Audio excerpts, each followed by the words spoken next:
Magandang umaga po mga kaibigan. Si Bishop Chito Tagli po ito mula sa Diocese ng Imus, Cavite. Tayo pong magkape at pandasal.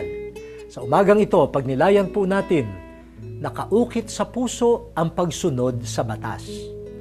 Kapansin-pansin po na kapag tayo ay nasa ibang bansa, sumusunod tayo mga Pilipino sa mga batas.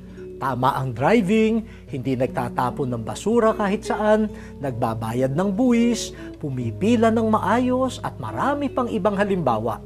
Subalit kapag nagbalik bayan, balik sa dating ugali. Bakit hindi na sumusunod sa batas? Kasi po, natatakot lang pala. Sa nagpapatupad ng batas, kaya sumusunod sa ibang bansa.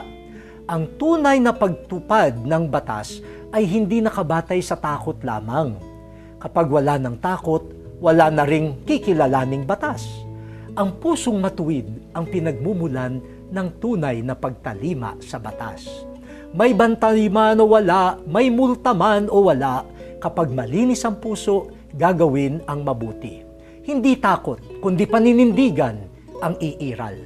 Dumami sana ang magpapatupad at susunod sa batas mula sa paninindigan ng puso. Manalangin po tayo. O Diyos, iukit mo sa aming kalooban ang iyong utos. Magbukal nawa sa wagas na pananagutan ang aming pagtugon sa batas mo.